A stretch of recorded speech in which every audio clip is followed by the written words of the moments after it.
नमस्ते जी। मैं धर्मेंद्र कटारिया, जिला बिजनौर, उत्तर प्रदेश से, देश भारत। जब मैंने दोनों वीडियो बनाए कि परमात्मा हमसे 10 मिनट की दूरी पर है, तो जैसा जैसा मैंने प्रोसेस फॉलो किया था वैसा मैंने बताने का प्रयास किया। उसके बाद मुझे ये लगा कि शंका समाधान आते हैं लोगों के मन में, क्योंकि परमात्मा तो हर गली गली में बिक रहा है इस समय। तो शंका भी आती हैं तो उसके समाधान देने चाहिए। अब घर घर जाकर मैं कहाँ बता सकता हूँ। 211 से करीब देश हैं और हमारे देश के अंदर ही 757 ज़िले हैं, 6,45,000 गांव हैं। तो घर घर नहीं जा सकता था, सोशल मीडिया है। तो मैंने सोचा कि जो मैंने प्राप्त किया उसे मनुष्य जाति को बताना ही उत्तम है, क्योंकि गलत बताने वाले बहुत हैं। और अगर कुछ जिनको प्राप्त भी हुआ है वो अनुभव, वो उन्होंने शेयर नहीं किया। क्या मजबूरी रही या उनको वैसा ज्ञान नहीं था। क्योंकि मैं बीटेक, मेरी शिक्षा बीटेक तक है, तो विज्ञान का भी छात्र रहा और साथ में आध्यात्मिक अनुभव भी मेरे को 1995 से चल ही रहे हैं, जब मैं 9th में था। तो आज जब मैं इस बात को भली भांति समझता हूँ कि कोई घटना क्यों घट रही है, क्या कारण है, तो मेरे अंदर की जो आत्मा है उसको ये स्वीकार नहीं है कि मैं इस बात को आप तक ना पहुँचाऊँ। तब मैं आपसे कहना चाहता हूँ कि आज बहुत सुंदर समय है कि सोशल मीडिया है और आप यूट्यूब के माध्यम से, वेबसाइट के माध्यम से आप सबसे अपनी बात पहुंचा सकते हो। वेबसाइट में बनवाए रहा हूं। अब मृत्यु का कोई भरोसा नहीं है, क्योंकि जन्म लिया है तो मृत्यु कभी भी हो सकती है। अतः जानकारी जितनी जल्दी प्रेषित कर दी जाए उतना बढ़िया। बाकी प्रैक्टिकल ज्ञान है, आप करेंगे तो निश्चित रूप से आपको प्रगति मिलेगी ही। ऐसा मैंने बताने का, सरल करने का प्रयास किया है। अब अनुभव तो संस्कार के आधार पर ही होंगे कि आत्मा का संस्कार क्या रहा। आज जिस विषय के ऊपर मैं चर्चा करने वाला हूँ वो सारे भेद खोलने वाला है। अगर आप बारीकी से विचार करेंगे तो विषय लंबा हो सकता है, घंटा भर भी चल सकती है वीडियो, 40 मिनट भी चल सकती है, 30 मिनट भी। इसलिए इन बातों पर विचार ना करें, क्योंकि अगर जीवन सफल होता हो ऐसे घंटा लगाने से तो घंटा लगा देना चाहिए। अतः वैसे तो परमात्मा ने 100 वर्ष की आयु इस मनुष्य शरीर की रखी है। तो जब हम गलत प्रयास करते हैं, एक्सीडेंट हो जाता है या रोग हो जाते हैं, तो हम 20 साल की उम्र में, 40 साल की उम्र में चले जाते हैं। और जब हम इसको संभालते हैं, अच्छा खान पीन करते हैं, इसको प्रदूषण से बचा लेते हैं, तो इस शरीर को हम 150-200 साल तक भी खींच के ले जा सकते हैं। तो ये सब तो हमारे अपने प्रयास पर है कि हम प्रयास क्या कर रहे हैं, गलत कर रहे हैं या सही कर रहे हैं। तो जैसा जिसकी सेवा करने से उत्तम फल आता हो वैसा करने का प्रयास करना चाहिए। अतः कर्मफल की जब मैं बात करता हूँ तो यह कर्मफल केवल इस पृथ्वी के लिए है। जो हमारा सौरमंडल है, हम पृथ्वी जिसके ऊपर मैं बैठा हूँ, आप सब बैठे हैं, पूरी दुनिया के 780 करोड़ से ज़्यादा लोग बैठे हैं, वो महिला पुरुष से सारे जीव जंतु, वो सारे कर्मफल इस पृथ्वी के लिए हैं जिसको मैं आज डिस्क्राइब कर रहा हूँ। इस पृथ्वी से बाहर कर्मों का स्वरूप, उनके फल वो बदलेंगे। अभी मैं इसका निश्चित रूप से 99% तो कह सकता हूँ, लेकिन 1%, क्योंकि परमात्मा तो सर्वज्ञ है, वो पता नहीं कहाँ क्या क्या कर रहा है। लेकिन कल 10 जून को मुझे वही अनुभव प्राप्त हुआ जो मुझको 9th क्लास में, अपने जिला बिजनौर से मैं अपने गांव आ रहा था, तब मुझे अनुभव शुरू हो गया था कि इस पृथ्वी पर जो भी मनुष्य कर्म फल को भोग रहा है उसका कारण क्या है, वो फलों को कब प्राप्त करता है, उसके कर्म फल कैसे डिसाइड होते हैं। तब मैं आपको बताना चाहता हूं कि कल 10 जून को लगभग 10:30 बजे के आसपास मुझे उस शक्ति का अनुभव पुनः हुआ, जैसा 25 वर्ष पहले हुआ था। तब मैं आपको निश्चित पूर्वक ये कहना चाहता हूं कि 100% वह परमात्मा हमारे कर्मों का फल हमको देता है, निर्धारित कर देता है। लेकिन चूंकि वह वर्तमान है, परमात्मा कैसा है, वर्तमान है, और आत्मा भी कैसा है, वर्तमान है। और प्रकृति कैसी है, वो भी वर्तमान है। अतः हम यह कह सकते हैं कि वह परमात्मा जब फलों का निर्धारण करता है कि किस जीव के क्या कर्म हैं, जिसको हम कभी संचित प्रारब्ध भी कहते हैं, वह उनको उस क्षण, जिस क्षण में वो कर्म घटा है, उसको संचित कर देता है। उसके सबकॉन्शियस में, उसकी आत्मा के संस्कार के साथ संचित कर देता है, लेकिन उस जीवन में तुरंत उसको नहीं देता है। क्योंकि अगर किसी बलात्कारी को तुरंत वो दंड दे दे तो तुरंत उसकी मृत्यु या अन्य कोई घातक प्रहार उसके ऊपर निश्चित हो जाता है। लेकिन ऐसा तो नहीं होता, क्योंकि यह जीवन भी जो आत्मा और प्रकृति का मिलन हुआ है हमारे पूर्व संस्कार के कारण और परमात्मा की उसी विधि विधान के हिसाब से, तब वह इस जीवन में जब तक हमारी आत्मा इस शरीर से अलग नहीं होगी तब तक वह उसके फल उसको नहीं देगा। जैसे ही हमारा शरीर असक्षम होगा बीमारी के कारण, किसी एक्सीडेंट के कारण या किसी उम्र पूर्ण होने के कारण, तब वह फल हमारा निर्धारित हो जाता है। और मृत्यु यानी कि आत्मा के शरीर से अलग होते ही परमात्मा उसी ही क्षण उसके जितने भी आत्मा पर संस्कार हैं कर्मों के द्वारा किए गए, उसके अनुसार किसी नई प्रकृति के गर्भ में उस आत्मा का प्रवेश करा देता है। अब इस प्रक्रिया को कैसे समझेंगे, एक उदाहरण से बताता हूं। आप यह विचार करें कि परमात्मा इस पृथ्वी पर एक सुपर कंप्यूटर की भांति है, और वह सुपर कंप्यूटर है, और उस सुपर कंप्यूटर के अंदर जो है बहुत सारे सॉफ्टवेयर काम कर रहे हैं। उस सुपर कंप्यूटर के अंदर बहुत सारे हार्डवेयर हैं। तो इस सुपर कंप्यूटर के अंदर जो परमात्मा है उसके अंदर जो हार्डवेयर है वह प्रकृति है। उस हार्डवेयर का नाम है प्रकृति, जो जड़ है। और जो ये आत्मा है यह है सॉफ्टवेयर। है। इस सॉफ्टवेयर के अंदर अच्छी बातें और बुरी बातें स्टोर करके परमात्मा उस प्रकृति के रूप में संयुक्त कर देता है। इसलिए जब आप कोई कर्म करते हो तब आपकी आत्मा आपको चेताता रहता है कि यह कर्म अच्छा है, यह कर्म बुरा है। क्योंकि जैसे ही आप कोई बुरा कर्म करते हो आपके अंदर भय, शंका और डर पैदा हो जाता है, और जैसे ही आप कोई अच्छा कर्म करते हो जो आपकी आत्मा के स्वरूप परमात्मा के अनुसार और मनुष्य जाति का भला करने वाला होता है, तो आपके अंदर एक प्रसन्नता आती है, आपके अंदर एक सुख आता है। अतः आत्मा वो सॉफ्टवेयर है जो आपको लगातार चेताता रहता है परमात्मा के विधि विधान के अनुसार। अतः परमात्मा भी तब तक आपको दंड नहीं देगा जब तक आपकी आत्मा इस शरीर से अलग नहीं होती। तब, क्योंकि इस बात को अन्य उदाहरण से समझें। कैसे समझें कि एक बलात्कारी है और एक अपराधी है, चोरी डकैती। मान लो बलात्कारी ने एक 8 साल की बच्ची से बलात्कार किया, कमरे के अंदर बंद कर दिया। वो बलात्कारी कोई उसका रिश्तेदार भी हो सकता है। अपने अपने जो पुरुष वर्ग हैं वो भी इसका चिंतन करते रहें और जो महिलाएं हैं वो भी चिंतन करते रहें।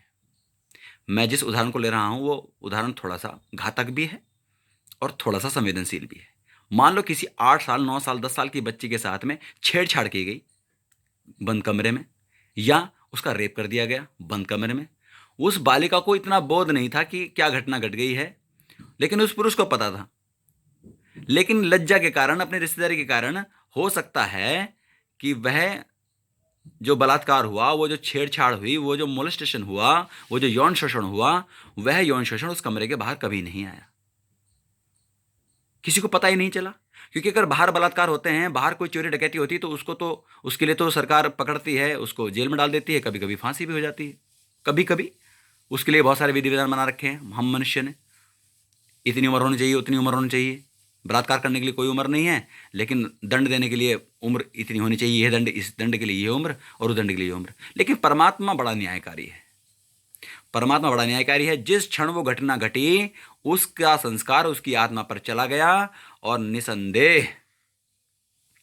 निसंदेह उसका जो संचित कर्म है, उसका जो फल है, वो उसको भोगना ही पड़ेगा, भोगना पड़ता है। और कर्म किया हुआ है आज, लेकिन कब फल मिलेगा? जब यह जीवन पूरा होगा। यह जीवन पूरा होगा, अर्थात हमारी आत्मा इस प्रकृति से, जो इस शरीर रूपी प्रकृति, इससे अलग होगी और परमात्मा के विधि विधान के अनुसार इस पृथ्वी पर, मैं फिर कह रहा हूं, इस पृथ्वी पर वह अन्य जन्म लेगी। क्योंकि आत्मा की गति ऐसी नहीं है कि वो इस पृथ्वी के बाहर निकलकर यहां से 386 करोड़ किलोमीटर दूर चली जाए दूसरी पृथ्वी पर।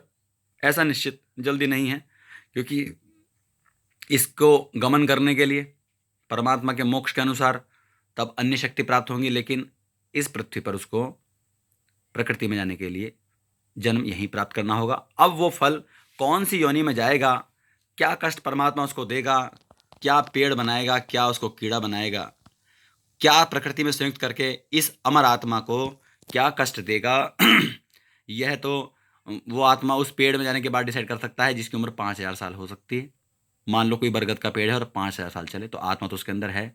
अब वो आत्मा जिसने कभी बलात्कार किया इस कमरे के अंदर बैठ के और किसी को पता ना चला, और जब पता नहीं चला तो परमात्मा ने तो कहा कि तुझे तो कष्ट भोगना होगा, क्योंकि तेरी आत्मा पर संस्कार है, इस संस्कार को तो मुझे धुलना ही है। क्योंकि यह जीवन, यह जो सृष्टि मैंने बनाई है, ये इस आत्मा की शुद्धि के लिए ही तो बनाई है। अरे ये तो एक ऐसा खेल है जो लगातार खेलना ही है और मुझे खिलाना है, क्योंकि इसी में हमारे अस्तित्व की रचना छिपी हुई है। अन्यत्र तो आत्मा भी दोष मुक्त है और परमात्मा, लेकिन उस आत्मा को वो जो मोक्ष की प्राप्ति है, उनको भी बार बार इस जीवन में आना पड़ता है और फिर पुनः उसी खेल में लगना पड़ता है। कुछ अननोन प्रश्न ऐसे अवश्य हैं जो इस पृथ्वी के बाहर जाकर पता चलेंगे, लेकिन तब तक शोधन करते रहना। मेरी कुछ प्रकृति है, आप अपनी प्रकृति बनाते रहना, और आपको ऐसे ब्रह्मांड के प्रश्न जो छुपे हुए हैं वो आपको मिलने प्रारंभ होंगे जब आप अपनी चेतना के स्तर को मेरे उन दोनों वीडियो के अनुसार अपने आज के जो कर्म हैं, जो भूत और भविष्य की जो सोच है, विचार, उनको त्याग कर जब आत्मा के स्वरूप में स्थित होगे, परमात्मा के उस वर्तमान को जानने का प्रयास करोगे, तब आपके सामने भेद खुलने शुरू होंगे। उस छोटे से भेद को बताने का प्रयास मैं कर रहा हूं कि पृथ्वी पर कर्मफल कैसे डिसाइड होते हैं। अतः पेड़ बन गया वो आत्मा, तब 5000 साल तक खड़ा रहेगा, देखता रहेगा, महसूस करता रहेगा, और उसकी आत्मा का संस्कार समय के साथ साथ धुलते चले जाएंगे।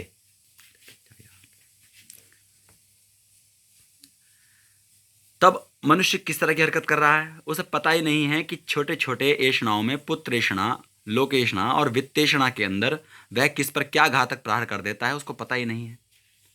और जो आत्मा उस प्रकृति से निकली हुई है वो थोड़ा तत्व ज्ञान रखती है, क्योंकि पूर्ण ज्ञान तो मनुष्य को होना संभव ही नहीं है, क्योंकि यह तो परमात्मा के बस की बात है। तब हम देखते हैं कि कर्मों का फल निर्धारण कैसे होता है,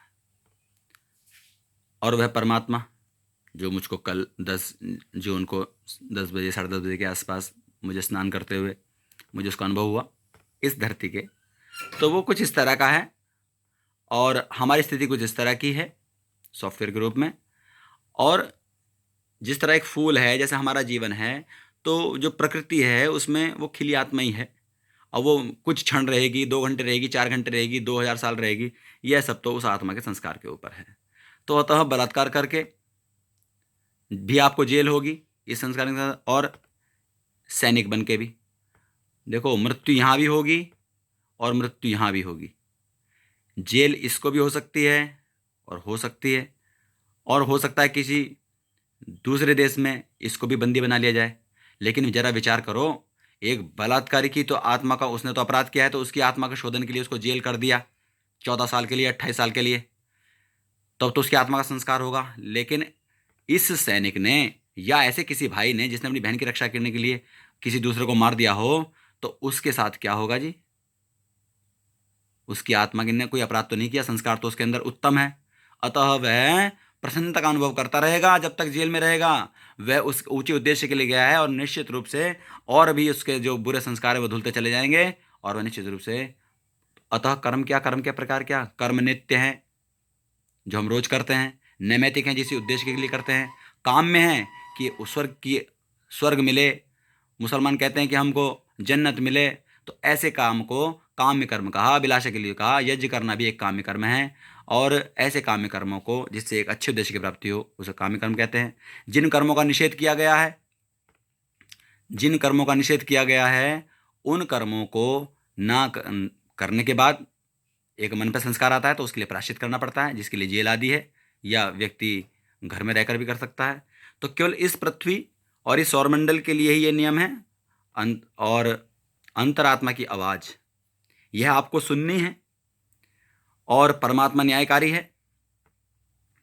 जब भी आप आज के बाद कोई भी गलत काम करें या कोई भी अच्छा काम करें तो आपको प्रसन्नता का अनुभव हो रहा है या डर का अनुभव हो रहा है, ये आप देखते रहें। जब भी डर आएगा, भय आएगा तो गलत काम है। जब भी अच्छा मन में संस्कार आता है, सुख आता है किसी को दान देते हुए, मदद करते हुए, तो समझो कि अच्छी बात। तो आज के बाद आपको अंतरात्मा की आवाज़ सुननी है। जितने भी बुरे कर्म हैं उनको छोड़ देना है, अच्छे कर्म आपको करने हैं, क्योंकि वो परमात्मा न्यायकारी है, उसकी लाठी बड़ी मजबूत है। और जैसे ही यह जीवन आपका समाप्त होगा, आपकी आत्मा अलग होगी, तो परमात्मा अपने न्याय की व्यवस्था में उसको आपको पेड़ के अंदर या किसी कीड़े के अंदर या फिर ऐसी किसी बुरी व्यवस्था में फंसा देगा कि आपकी आत्मा रोता रहेगा। और ये जो मनुष्य मिला है, मनुष्य जीवन मिला है आपको, ये कि आप मोक्ष की प्राप्ति करो, सुख की अनुभूति करो, अच्छे कर्म करो, बुरे कर्म छोड़ दो, तब आप निश्चित मानिए कि आप सही कर्म कर रहे हैं। और परमात्मा इस जीवन को पूर्ण करने से पहले आपको फल नहीं देगा, सारे कर्म आपके संचित हो जाएंगे। लेकिन जैसे ये जीवन छोड़ोगे तो जितने भी आत्मा पर संस्कार हैं, बुरे या अच्छे, उसके अनुसार आपको अगला जीवन मिलेगा। क्योंकि आत्मा अमर है, प्रकृति अमर है, ईश्वर भी अमर है। इस पृथ्वी पर यही विधान चलता है, मृत्यु से पहले नहीं मिलेगा, लेकिन मृत्यु के बाद तुरंत मिलेगा, उस क्षण मिलेगा, उसी क्षण मिलेगा। क्योंकि परमात्मा भी वर्तमान है और आत्मा भी वर्तमान है और प्रकृति भी हमारा है, तीनों ही अमर चीज़ें हैं, अनादि हैं। अतः आत्मा को ही डिसाइड करना है कि अब उसको क्या करना है, क्योंकि प्रकृति पर असर पड़ता नहीं है, जड़ है। और परमात्मा तो सारे दोष से मुक्त है, ये निर्दोष है, वो तो देने वाला है कर्म के फलों को। बस आत्मा ही है जो अच्छे कर्म के कारण जो है मोक्ष की प्राप्ति करता है, और बुरे कर्म के कारण यहाँ भी दुख पाता है, अंतरात्मा भी दुख पाता है, और मरने के बाद उसको फिर ऐसे जीवन मिलते हैं कि फिर वो उस सारे जीवन और जानी कितनी योनियों में दुख पाता रहता है। अतः मेरी आपसे प्रार्थना है कि कृपया इस ईश्वर के न्याय से अपने आप को मुक्त तो हो नहीं सकते हैं, लेकिन आपको वो अच्छा फल दे, आपको मोक्ष की प्राप्ति कराए, आपको अर्जुन जैसा चेताकर बाहर निकालने का प्रयास करे। वो बार बार करता ही है, तो कर्म का फल निश्चित है। अतः अच्छे कर्म करें, अच्छा फल पाएं। मुझे उम्मीद है कि आज के बाद आप बुरे कर्म छोड़ देंगे, और निसंदेह अगर कारण मौजूद हो तो लाखों लोगों की वध करना भी आत्मा पर संस्कार नहीं देता है। लेकिन अगर कोई कारण मौजूद नहीं है तो चींटी को मारना भी अक्षम्य अपराध है। उसके लिए आपको हजारों लाखों साल तक पेड़ के अंदर, किसी कीड़े के अंदर पैदा होना पड़ेगा, क्योंकि आत्मा अमर है, उसको प्रकृति में सॉफ्टवेयर के रूप में जाने पड़ता है। इस पृथ्वी पर यही विधान चलता है। मैंने आपको बताया, जो मेरे दोनों वीडियो उसको देखते रहें, क्योंकि उसके बाद आपको वो एहसास खुद होगा जो धर्मेंद्र कटारिया का हुआ, वो भी आपको भी होगा। और फिर ये जो चीज़ मैं महसूस कर रहा हूँ वो आप भी महसूस करेंगे। मेरी बातों को ध्यान से सुना, इनको करते रहें, अपने कर्म को सुधारते रहें। जो आज तक हुआ गलत उसको उसको बंद कर दें, आज के बाद अच्छा करें। जैसा करेंगे वैसा पाएंगे। जो हो चुका उसका फल तो भोगना ही पड़ेगा, लेकिन जो अच्छा करोगे उसका भी फल आपको मिलेगा। और अगर अच्छे कर्म ज़्यादा हुए तो बुरे कर्म जल्दी जल्दी भोग कर आप फिर निश्चित रूप से मोक्ष की तरफ बढ़ जाएंगे, आनंद की तरफ बढ़ जाएंगे, सुख की तरफ बढ़ जाएंगे। यही मेरी उम्मीद है, यही इस कर्मफल का सिद्धांत है, जो कि 100% सत्य है। इति ओम शम।